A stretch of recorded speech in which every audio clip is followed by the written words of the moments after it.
Everyone gets something small this year. We're keeping it simple and fair." My mom Susan's voice was calm, almost rehearsed, as she stood in the main house of our family winery that October afternoon. I'd driven up to Sonoma with my son Leo, who was 8 years old, and still believed in the magic of family promises. My sister Jessica didn't even look up from her phone. About that, she cut in Ryan, and Amber will be devastated if they don't get those new ATVs for Christmas. And just like that, the promise of fair evaporated into the wine-scented air. That casual dismissal, that easy promise to my sister after dismissing the idea of fairness, I should have seen it for what it was, but you get used to the patterns in your own family. You learn to ignore the things that hurt. My name is Clara. I'm 35, a single mom to the most incredible 8-year-old boy in the world, Leo. And for the last 10 years, I've been the workhorse of the Henderson family winery. It's not my official title, of course. Officially, I'm the vineyard manager. I'm the one who walks the rows at dawn, checking the vines.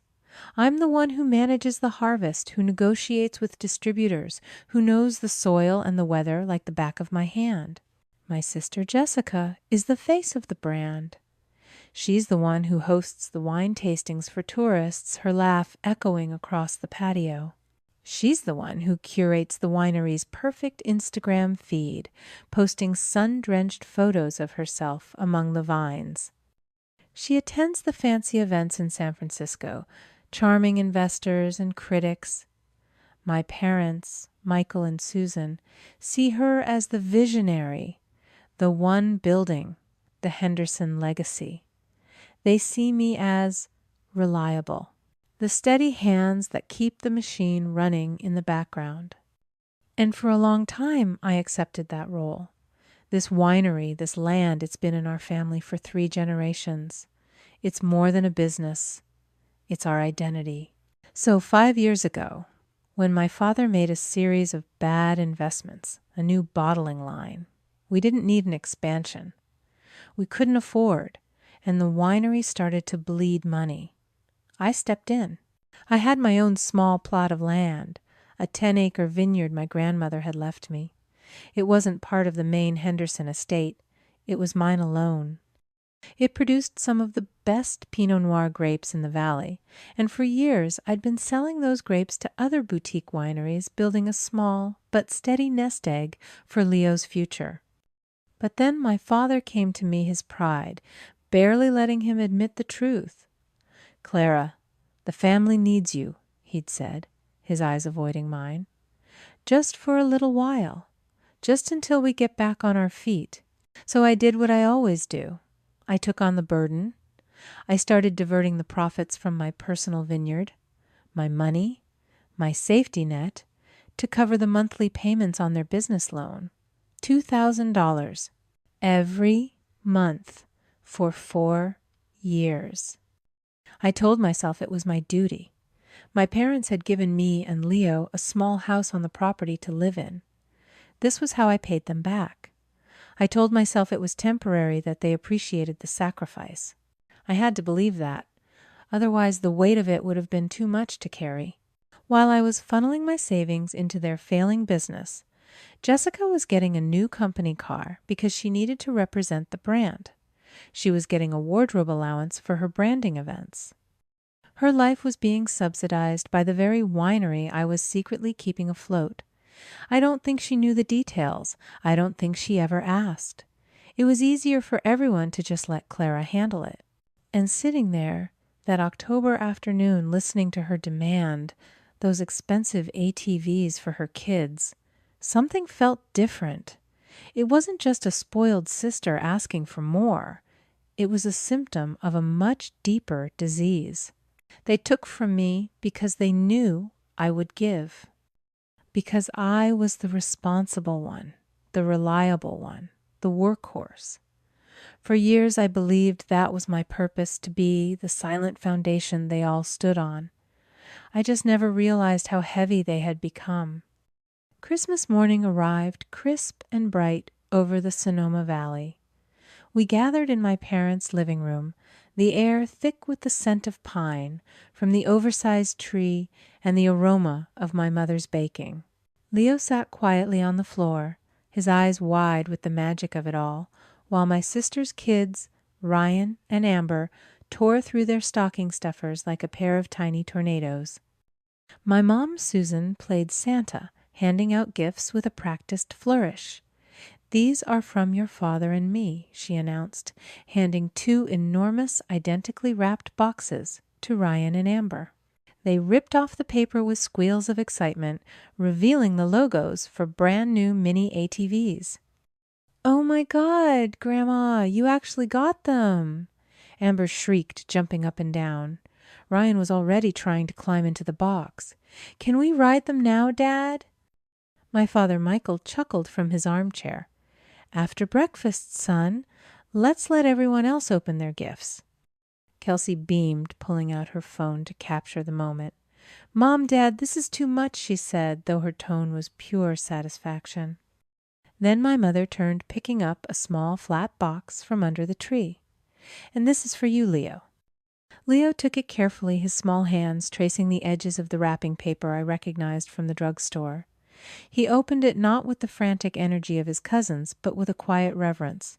Inside, nestled in tissue paper, was a small, detailed model of a John Deere tractor. It was a nice toy, the kind you might find in a museum gift shop. He looked at it for a long moment, then at his cousins, who were already arguing over which ATV was faster. Then he looked up at my mother. "Thank you, Grandma," he said, his voice barely a whisper. "It's a collector's item," my mom said brightly, as if that would somehow make it equal to a 4-wheeler. "It's for your shelf." "He can play with it if he wants," I said, my voice tighter than I intended. "Well, of course," my mom replied, already turning her attention back to the twins. "Ryan, honey, don't try to start it in the house." No one else said a word about Leo's gift. No one seemed to notice the stark, brutal difference. No one saw the way my son's shoulders slumped just a little, or how he held the small tractor in his lap, turning it over and over, as if trying to find the magic in it that his cousins had found in their gifts. He was a good kid. He would never complain. He would never make a scene. He would just absorb the hurt, internalize the message that he was somehow worth less. And I sat there watching it happen, a cold, hard knot forming in my stomach. This wasn't about a toy. It was a valuation. And my son had just been told in front of everyone that he was an afterthought. The rest of Christmas Day passed in a blur of forced smiles. Leo was quiet. He played with his little tractor on the rug, making quiet engine noises while outside the window, Ryan and Amber's whoops and hollers echoed as they raced their ATVs across the lawn. My family called it being a good boy. They praised his quietness, his politeness. They didn't see it for what it was, a retreat, a small boy trying to make himself invisible so he wouldn't be hurt again. I watched him from the kitchen, my hands gripping the counter. I watched him see his cousins get everything he secretly dreamed of. I watched my mother dote on them, bringing them hot chocolate, laughing at their antics while Leo played alone forgotten. Later on the drive home, the car was silent. The little tractor sat on the seat between us. Leo stared out the window at the passing vineyards, the setting sun painting the sky in shades of bruised purple and orange. I thought maybe we had gotten through it. Maybe he would forget. Children are resilient. After all, that's what we tell ourselves. But when we got home and I was tucking him into bed, he turned to me, his small face serious in the dim light of his bedside lamp. "Mommy," he whispered, his voice so small it almost broke my heart. "Did I do something wrong?"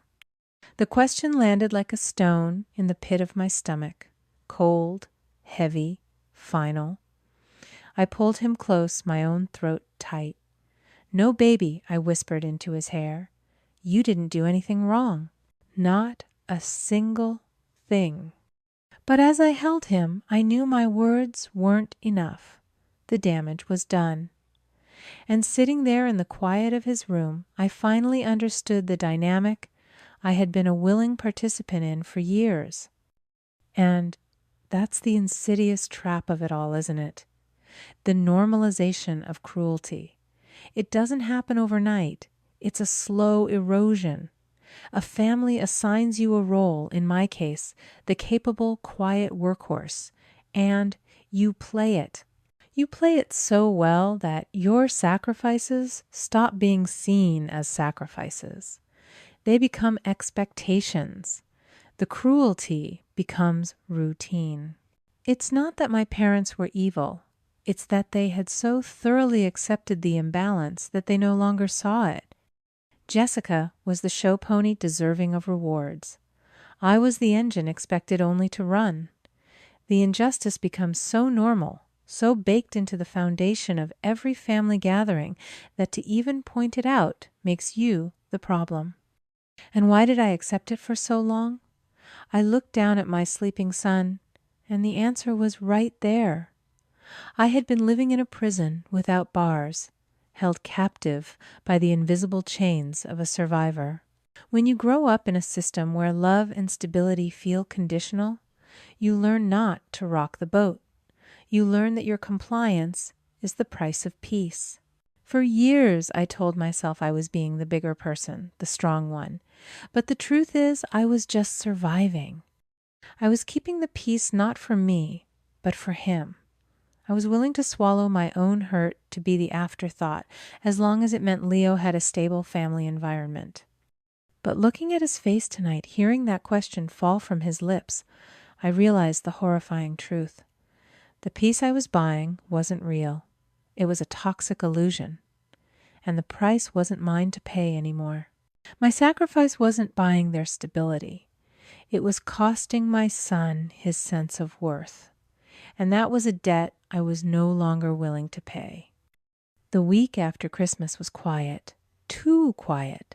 I threw myself into my work, spending long hours in my own vineyard, pruning the winter vines, my hands raw from the cold and the labor. It was a welcome distraction.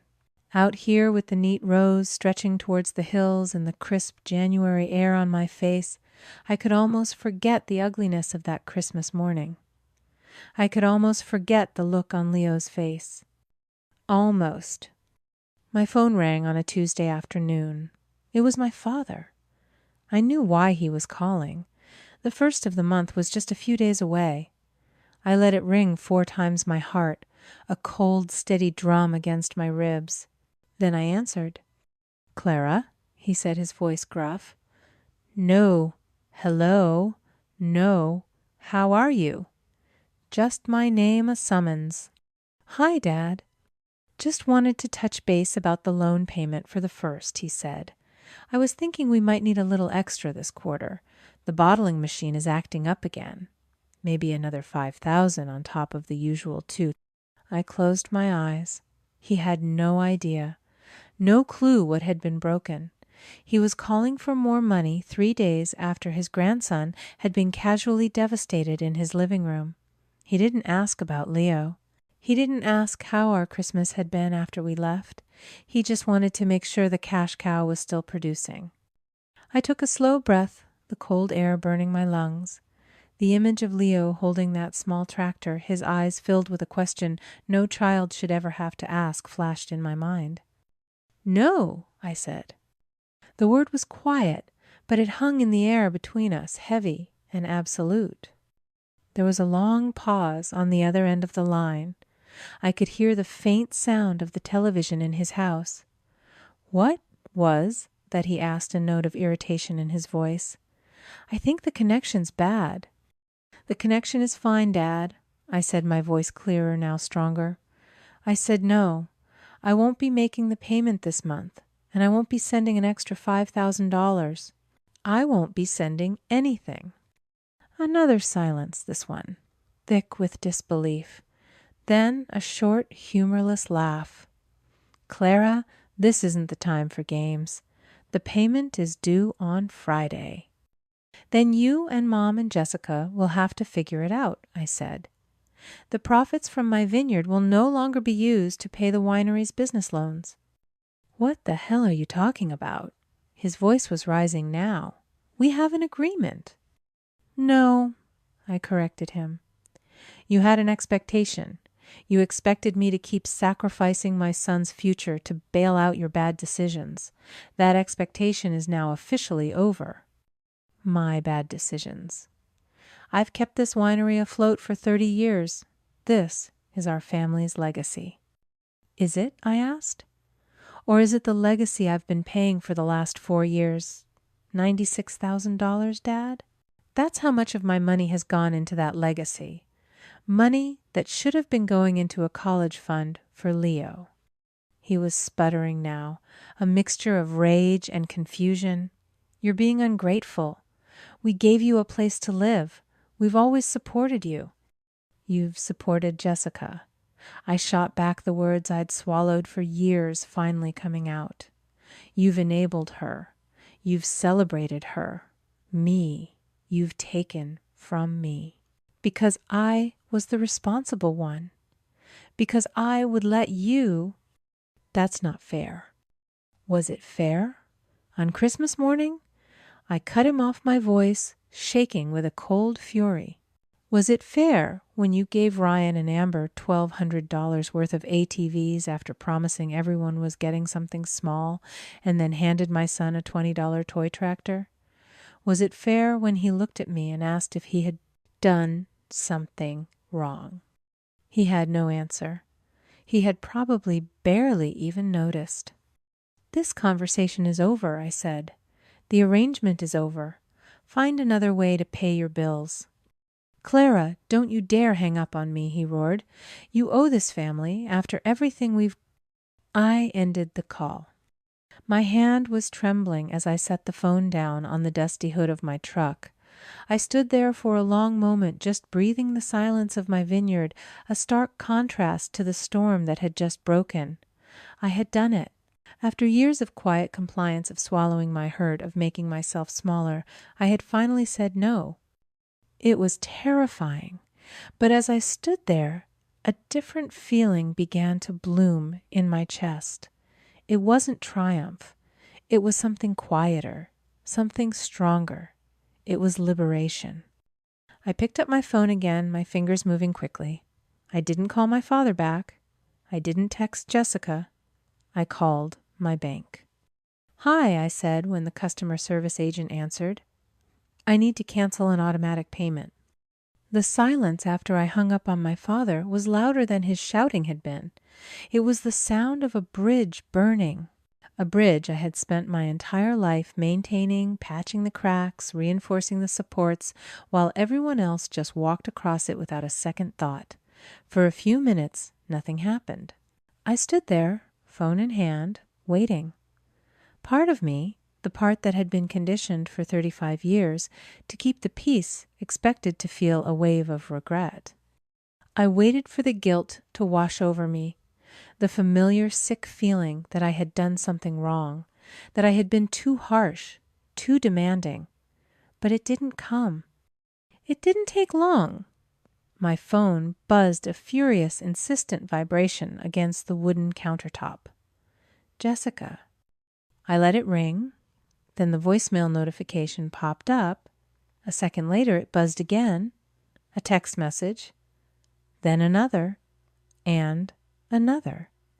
I finally opened them, my hands surprisingly steady. What the hell is wrong with you?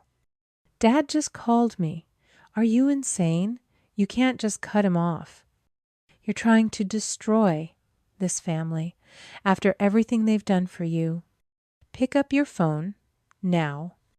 I read the messages with a strange sense of detachment. It was like watching a play I'd seen 100 times before, but this time I wasn't on stage. I was in the audience. I saw her panic for what it was. Not concern for the family. Fear for herself. Jessica's life, her image, her status as the winery's golden girl was funded by a business that was in part being propped up by me. My stepping away wasn't just a betrayal. It was a direct threat to her lifestyle. I didn't respond. Then came the text from my mother. It was worse, so much worse. Where Jessica's anger was a wildfire, my mother's was a slow creeping frost designed to numb and paralyze. Clara, your father is devastated. I've never seen him this upset. You've broken his heart. How could you be so selfish? This winery is everything to him, to us. We are a family. Families don't do this to each other. Whatever is bothering you, we can talk about it. But you can't just abandon us. Abandon them. The word was a punch to the gut. I had poured nearly $100,000 of my own money into their business, sacrificed my own financial security, given them my time, my expertise, my unwavering support. I had done everything but abandon them. For a second, the old reflex kicked in the urge to call her to apologize, to smooth things over, to put myself back in the box they had built for me, because it was easier than dealing with their disappointment. And then I thought of Leo. I saw his face on Christmas morning as he held that small plastic tractor, his eyes searching mine. For an explanation, he was too young to understand, and I was too heartbroken to give. I heard his small voice whispering, "Did I do something wrong?" And my resolve, which had felt like fragile glass just an hour ago, hardened into something solid, unbreakable. My phone started ringing again. Jessica. I declined the call. A text from my father immediately followed. "You'll regret this." I didn't reply. My mother sent a picture of the two of them, a photo from years ago, all of them smiling. The caption, "Remember when we were a happy family." The manipulation was so blatant, so textbook. It was almost insulting. They weren't trying to understand my hurt. They weren't trying to fix what was broken. They were just throwing everything they had at me. Anger, guilt, nostalgia, hoping something would stick, hoping something would be enough to scare me back into line. But they didn't understand. I wasn't the same person I had been a week ago. That version of Clara, the one who would have crumbled under this pressure, she died on Christmas morning. She died when she saw what their casual disregard did to her son. I watched my phone continue to light up with their frantic, escalating attempts to regain control.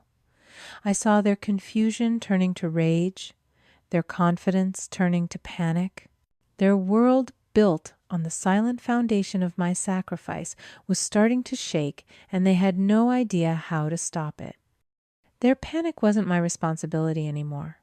It was a fire they had started, and for the first time in my life I was refusing to be the one to put it out. I picked up my phone, but not to answer them. I opened my photos and looked at a picture I'd taken of Leo last summer, him laughing, his face covered in ice cream, the sun in his hair. This was my legacy. This was the only thing worth protecting. I put the phone on silent face, down on the counter, and I let them burn.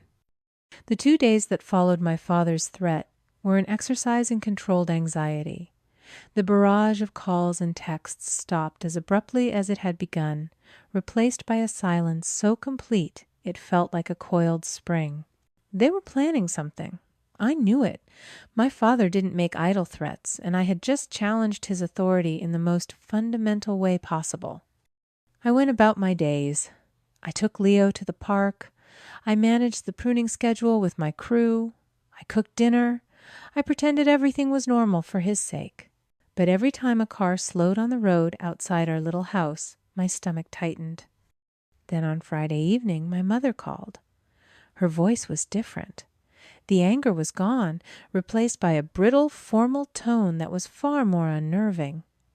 "Clara, we're having a family meeting tomorrow at the main house. 2:00. You need to be there." It wasn't a request. "I don't think we have anything left to discuss," I said, keeping my own voice even. "This isn't a discussion," she replied. "It's a decision. Be there." She hung up. I drove over the next day alone, having arranged for Leo to spend the afternoon with a friend. As I pulled up to the main house, the heart of the Henderson family winery, the place felt wrong. The usual weekend buzz of the tasting room was absent. The patio was empty. It felt like a stage after the show had ended. I walked into the living room. They were all there, my father, my mother, Jessica. They weren't shouting. They looked exhausted, their faces pale and drawn. Jessica was pacing by the fireplace, her perfect manicure already chipped. My father sat in his leather armchair, looking smaller than I'd ever seen him. "I hope you're happy," Jessica spat the moment I walked in. "I hope this is what you wanted." "What I wanted," I said calmly, "was for my son to be treated like he matters." "Your son is fine," my mother cried, her composure finally cracking. "This isn't about Leo. This is about you trying to punish us. Do you have any idea what you've done?" "I stopped paying a loan for a business I don't own," I said. "That's all I've done." That was when my father broke. He put his head in his hands, his voice a ragged whisper. "You don't understand. You don't understand." He looked up, his eyes bloodshot, and the truth, in all its ugly, pathetic glory, finally came tumbling out. "It's not just the loan, Clara. It's everything. We're losing everything." The winery wasn't just struggling. It was drowning. The bad investments my father had made years ago were worse than I knew. The new bottling line, the tasting room expansion, they had taken out massive loans, leveraging the property to its limit. The $2,000 payment I was making was a single drop in an ocean of debt. For over a year, they had been robbing Peter to pay Paul, taking out new lines of credit to cover payments on old ones, barely keeping their heads above water. They were months, maybe weeks away from foreclosure, from total collapse. "But the new car?" I asked, looking at Jessica. "The trips, the ATVs?" Jessica stopped pacing, her face a mask of shame and fury. "We had to keep up appearances," she hissed. What was I supposed to tell Gregory's family? That my family's precious legacy was a financial black hole. They expect a certain lifestyle. They expect success. The expensive gifts, the constant performance of wealth. It was all a lie, a desperate, frantic charade to maintain an illusion of prosperity they hadn't possessed for years. They were hoping to attract a new investor, or maybe in their wildest dreams that Jessica's wealthy in-laws might eventually offer a bailout if the brand looked successful enough. The $1,200 ATVs for Ryan and Amber weren't just an act of favoritism. They were a strategic investment in a lie. I looked at them. My proud father, my perfectly put-together mother, my successful sister. And all I saw were three terrified people trapped in a cage of their own making. They weren't powerful. They weren't even cruel, not in the way I had imagined. They were just weak, pathetic. They had sacrificed my son's sense of self-worth on the altar of their own pride, not because they were malicious, but because they were cowards. The anger I had been carrying, the cold, hard fury that had sustained me for the past week evaporated. It was replaced by something much colder, much heavier. It was pity. So when you called me, I said, my voice hollow, asking for more money. "You were already sinking." "We thought we could find another way," my father mumbled. "We just needed a little more time." Time I was no longer willing to buy for them. My decision to cut them off hadn't been a single thread I'd pulled. It had been the last remaining pillar holding up their house of cards. And I had just kicked it out. There was nothing left to say. There would be no reconciliation. There would be no going back. I had seen them for who they truly were.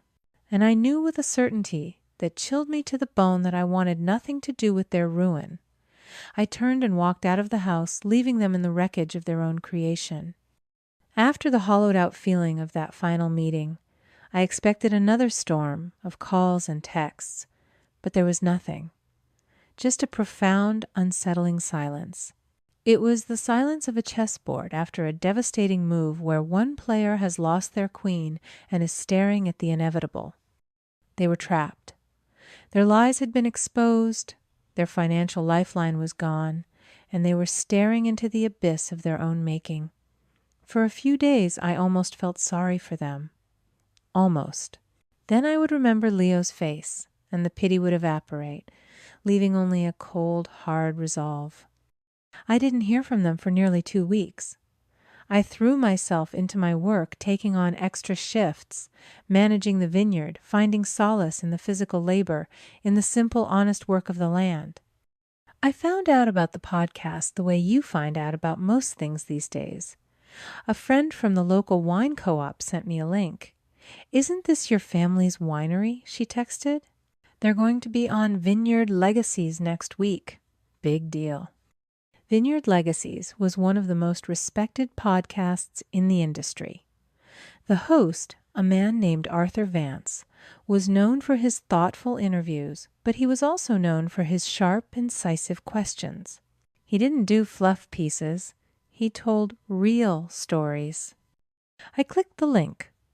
The announcement was professionally designed, featuring a soft focus photo of Jessica looking soulful among the vines.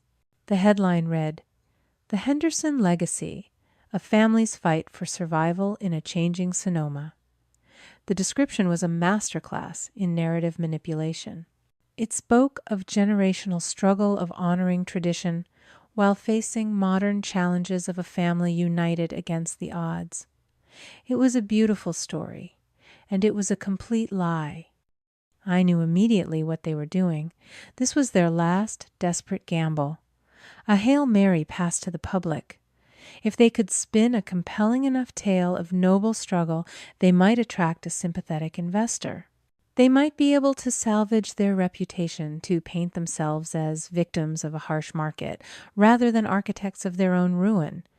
And Jessica, of course, would be the star, the beautiful, articulate daughter fighting to save her family's dream. I wasn't mentioned in the announcement at all. I was a loose thread they had snipped from the narrative. I should have been angry. I should have felt a surge of indignation at this public lie, this erasure of my role, of my sacrifice. But I didn't. All I felt was a kind of weary clinical curiosity. I wanted to hear it. I wanted to hear the performance. I wanted to hear the story they would tell the world, now that I was no longer there, to silently correct the record with my checkbook. The podcast was scheduled to air live on Tuesday afternoon. I cleared my schedule. I bought a bottle of the best Pinot Noir I could afford, not from their winery, but from a small, honest producer down the road. On Tuesday at 2:00, I sat down at my kitchen table, poured a glass of wine, and opened my laptop. I put on my headphones, clicked the play button, and settled in to listen. I was about to hear my family's version of the truth, and I had a feeling it was going to be a performance for the ages. The host, Arthur Vance, had a voice like aged oak and warm leather, calm, authoritative, and deeply reassuring. The podcast began with a soft acoustic guitar intro, the kind that makes you think of golden hour in the vineyards and the nobility of hard work. Jessica was good. I had to give her that. She spoke in perfectly crafted sound bites, her voice a smooth blend of humility and pride. She talked about our great-grandfather, about the sacred duty of being stewards of the land. She used words like heritage, passion, and terroir. She painted a picture of a family united, a multi-generational dream they were all fighting to protect. It was a beautiful narrative. I almost believed it myself. "It hasn't been easy," she said, her voice catching just enough to sound authentic. "The market is tough, the climate is changing, but as a family we've always pulled together. We know that this winery is bigger than any one of us." Arthur Vance let her finish, his silence a sign of respect. "It's a powerful story, Jessica," he said, "and you're a powerful voice for it. But I have to ask about a part of the story we don't hear much about. Your sister Clara. We've heard whispers in the community that she's the operational backbone of the winery, the one who truly keeps the gears turning. I leaned forward, my wine glass forgotten. Here it was. Jessica's laugh was a little too quick, a little too bright. "Oh, Clara is wonderful." She said the words smooth, but the rhythm was off. She's always been more of a behind-the-scenes person. She manages the vineyard, the day-to-day. She's incredibly dedicated. Dedicated seems like an understatement, Arthur pressed gently. We've also heard she's been a significant financial contributor, helping the winery navigate some of its recent challenges. There was a pause, just a beat. But in that beat, I could hear the entire facade of their perfect family story begin to crack. Well, Jessica began, and the warmth was gone, from her voice replaced by a cool, almost condescending edge. We all contribute in our own way. That's what family does. But financially, Arthur asked again, not letting it go. Is it true she's been helping to cover business loans? Jessica sighed, a sound of practiced patience, as if explaining something obvious to a child. Look, Clara has done what's necessary. My parents gave her a place to live on the property for years. They've supported her and her son. So yes, she's contributed. It was a family obligation. There it was, the word, obligation. Not a sacrifice, not a gift, a debt she was required to pay. Arthur was silent for a moment, letting the word hang in the air. An obligation. And that's when the mask didn't just slip. It shattered. Yes, Jessica snapped her voice. Sharp, all traces of the charming brand. Ambassador gone. She lives on our land. She benefits from the family name. It was the least she could do. The least she could do. I stopped breathing. The private, unspoken truth that had governed my entire life, the ugly transactional core of our family dynamic, was now out in the open broadcast to the entire wine world. I hadn't been a daughter helping her family. I had been a tenant paying her rent. I had been a debtor fulfilling an obligation. I was the workhorse, and my only value was in my labor. Arthur Vance, to his credit, sounded taken aback. I see, he said, the warmth gone from his voice as well. Thank you for clarifying that, Jessica. They moved on. They talked about the upcoming harvest, about a new Chardonnay they were releasing. But it didn't matter. The performance was over. The damage was done. Jessica had just handed me the truth on a silver platter. I picked up my wine glass, my hand perfectly steady. I took a slow sip. The wine was rich and complex, with notes of dark cherry and earth, and a bitter finish. It tasted like vindication. I didn't move for a long time after the podcast ended. I just sat at my kitchen table, the silence of my small house, a stark contrast to the explosion I had just witnessed. The wine in my glass was untouched. I didn't need it. The truth was intoxicating enough. I hadn't expected it to be so clean, so simple. I thought I would have to fight to explain, to provide evidence. But Jessica had done it for me. In 30 seconds, she had handed the world the unvarnished truth of our family, gift wrapped in her own arrogance. It started that evening. It wasn't a tidal wave, more like a ripple that quickly grew. A small wine blogger I followed on Twitter posted the clip. Just the 30-second exchange. The question from Arthur Vance, Jessica's dismissive sigh, and the word that would undo everything, obligation. The blogger's caption was simple. Wow. The Henderson legacy sounds complicated. That was all it took. Within an hour, the tweet had been retweeted hundreds of times. The clip was ripped and posted to Instagram, to TikTok, to Facebook. The comments started pouring in a flood of digital outrage. Obligation. She was paying their bills while they gave her a place to live on their land. That's not family. That's a landlord-tenant relationship. I knew There was something off about that brand. All style, no substance. Turns out the substance was the other sister they kept hidden. So let me get this straight. The sister who does all the work is an obligation, while the one who does podcast interviews is the legacy. Make it make sense. I scrolled through the comments, my face illuminated by the cold blue light of my laptop. I had expected to feel triumphant, a fist pump moment of victory. Instead, it was like watching a car crash in slow motion. You know it's horrible, but you can't look away because it's the inevitable end to a long, reckless drive. I wasn't watching my sister's downfall. I was watching the public confirmation of a private pain I had carried alone for years. By morning, it wasn't just bloggers.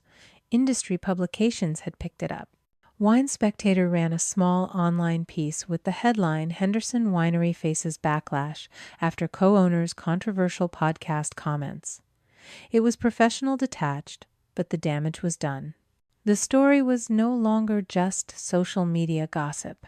It was industry news. The winery's social media pages were a wasteland. Their perfectly curated Instagram feed was flooded with comments, calling them hypocrites, exploiters. People were posting snake emojis on photos of Jessica smiling in the vineyard. Their Facebook rating plummeted from 4.5 stars to 1.2 in less than 24 hours. Someone found the photos from Christmas, the ones Jessica had posted of her kids with the new ATVs. "Is this the simple and fair Christmas your family was having, one person?" commented the post, now viral in its own right. "Because we hear your nephew got a toy tractor while you were spending your sister's obligation money." I watched it all unfold with that same cold, detached feeling. This wasn't revenge. Revenge felt hot and passionate.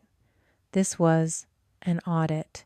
A public, brutal audit of a family business that had been morally bankrupt for years. The fallout wasn't just online. I got a text from a friend who worked at a wine bar in San Francisco. "We just pulled all Henderson wines from our menu," she wrote. "Can't support a brand that treats family like that." Their carefully constructed image, their legacy, the entire house of cards they had built on my silent sacrifice had just been blown away by a single careless word. It hadn't been my word. It had been theirs. All I did was stop paying for the privilege of being ignored. My phone rang late that night. My mother. I looked at her name on the screen. For the first time in my life, I didn't feel a flicker of fear or guilt. I didn't feel the need to manage her emotions or soften the blow. The truth was out, and I had nothing left to hide. I let it ring. The silence from my family lasted for 3 days. 3 days where I half expected a car to pull into my driveway, a barrage of angry texts, anything. But there was nothing. It was the silence of regrouping, of planning a new line of attack. I knew they wouldn't just let it go. Their reputation was in tatters, their business was a public joke, and it was my fault. In their eyes, I was the one who had thrown the stone, not the one who had simply stopped holding up the glass house. The attack, when it came, wasn't a phone call. It was a long white envelope taped to my front door. It looked official, legal. My name and address were typed in a cold, impersonal font. Inside, on thick, watermarked paper, was a notice to vacate. They were evicting me. The letter was formal, citing clauses I'd never seen from a lease I'd never signed. It stated that as tenants on their property, my son and I had 30 days to vacate the premises, 30 days to pack up our lives, to leave the only home Leo had ever known. I read it twice. The cruelty was breathtaking in its simplicity. They couldn't control my money anymore. They couldn't control the public narrative. So they had moved on to the one thing they thought they still had power over: my home, my security, my son's stability. The old Clara would have panicked. She would have called them crying, begging.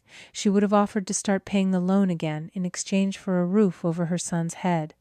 But the old Clara was gone. I didn't call my family. I called a lawyer. His name was David Chen, a property law specialist recommended by a friend.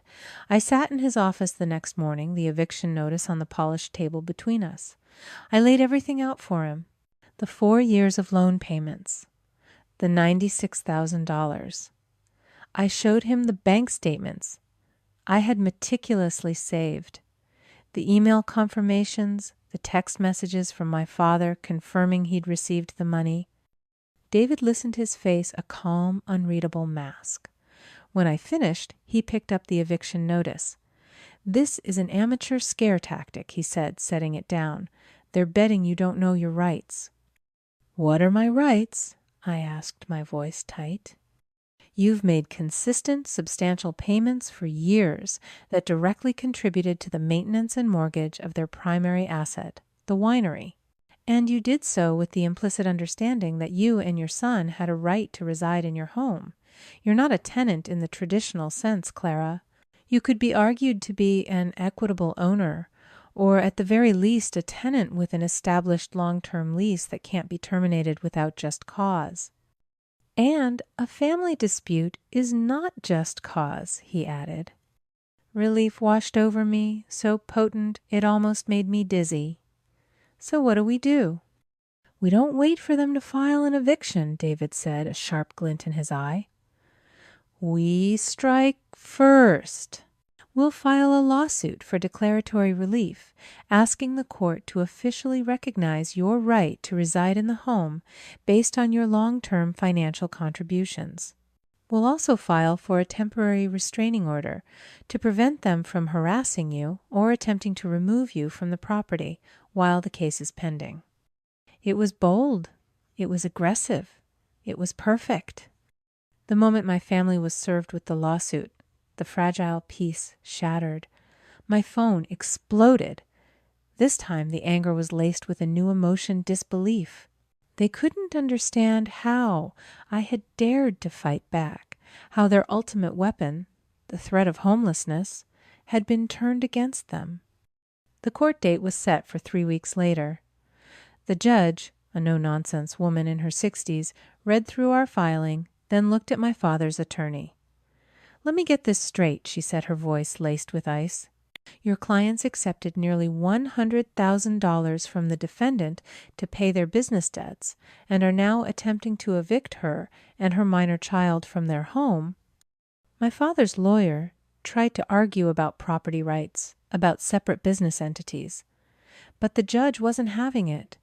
The evidence was too clear, the morality of it too stark. The ruling was swift and absolute. The court found in my favor, granting me a legal right to reside in my home for as long as I chose, establishing my past payments as a form of prepaid rent and investment. The eviction was blocked, permanently. I walked out of that courthouse and breathed in the cool Sonoma air. I hadn't just won a case. I had taken back the last piece of power they had over me. The house was no longer a gift they could threaten to take away. It was a home I had earned, and they could never touch it again. Winning the lawsuit should have felt like a victory, but it didn't. There was no champagne, no celebration. It was just a quiet, profound finality. David handed me the signed court order, a simple piece of paper that acted as a shield. It said, "This is your home. You are safe." But what I read between the lines was, "You are now officially alone." The family I had spent my life trying to belong to was now legally barred from my doorstep.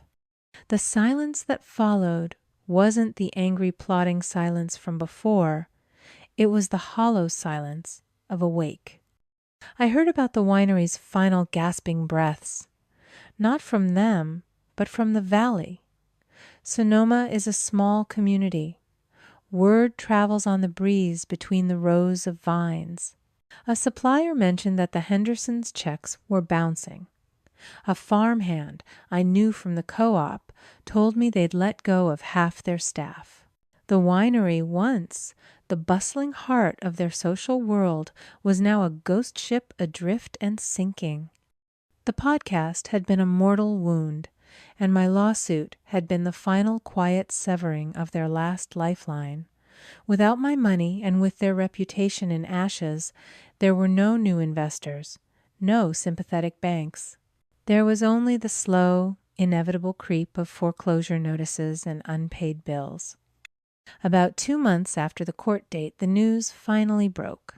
A large, faceless corporation from out of state, the kind that buys up distressed family wineries and turns them into soulless mass-market brands, had acquired a majority stake in the Henderson family winery. They didn't buy it outright. They bought its debt, its name, its legacy, for pennies on the dollar. My parents were allowed to stay on, not as owners, but as figureheads. Salaried employees in their own home, stripped of all decision-making power. Their greatest fear wasn't losing the winery. It was losing the appearance of owning the winery. And the corporation, in its cold, calculating wisdom, had granted them that. They were left with their pride a hollowed-out shell of what they once had.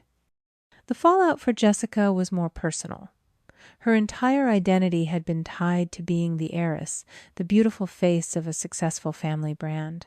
Her marriage to Gregory was a merger as much as a romance, a union of his family's old money and her family's supposed vibrant legacy.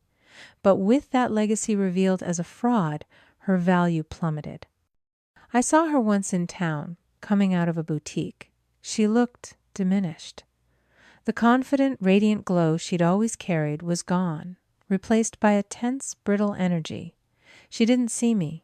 Or maybe she pretended not to. A week later, a mutual acquaintance told me that Gregory's family was disappointed, that Jessica was under immense pressure. The show pony had lost her show, and she didn't know any other tricks. I stood on my own small porch, looking out at the 10 acres of vineyard that were truly mine, and I felt nothing. No satisfaction, no joy in their downfall, just a profound aching emptiness. I hadn't wanted their ruin. I had just wanted to not be ruined myself.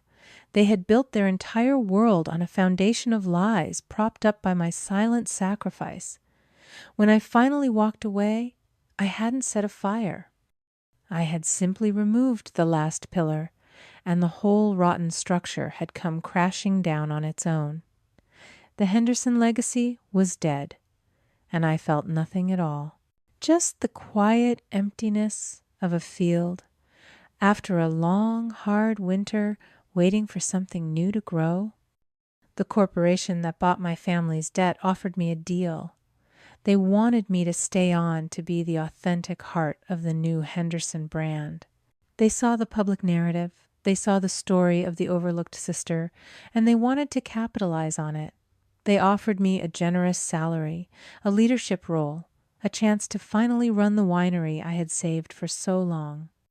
I said no. It wasn't my legacy to save anymore. It was a beautiful, gilded cage, and I had just spent a year fighting my way out of it. Why would I ever want to go back inside? That chapter of my life was over. The lawsuits, the public humiliation, the quiet satisfaction of watching a rotten system collapse under its own weight, it was all in the past. Now it was time to build. With the financial freedom I finally had, I didn't buy a new car or a bigger house. I bought dirt, 15 acres of overlooked, slightly wild land on the other side of the valley, a place with rocky soil and a cool ocean breeze that everyone else had dismissed as too challenging for Pinot Noir. But I knew better. I'd walked that land a dozen times over the years dreaming. I knew its potential. I named it Sparrow's Crest Vineyard. Not Henderson. Not my father's name, not my great-grandfather's. Something new, something that could fly. Leo and I planted the first vines ourselves. He was 9 now, his hands small but steady as he helped me pack the soil around the fragile rootstock. He didn't talk much about that Christmas anymore, but I knew it was still there, a quiet shadow in the back of his mind. I wanted this place, this work, to be the antidote. I wanted him to learn that value wasn't about what you were given, it was about what you nurtured. "Will these make wine, Mom?" he asked, wiping a smudge of dirt from his cheek. "Someday," I said, looking out at the rows of new life stretching across our land. "They'll make our wine." It wasn't just about the wine. A few months after we started planting, I went to the local community college and spoke with their agricultural department. I used a portion of my savings, the money I no longer had to pour into my parents' debt, to create a small endowment. It wasn't huge, not by the standards of my family's old world, but it was real. We called it Leo's Seed Fund. It's a small scholarship given each year to one local high school student who wants to study sustainable agriculture. A kid who loves the land, who has a passion for growing things, but maybe doesn't have the resources. A kid who might otherwise be overlooked. I didn't do it for the recognition. I did it because I needed that Christmas morning, that ugly, painful moment to mean something more. I wanted Leo to see that you could take the deepest hurt and transform it into help.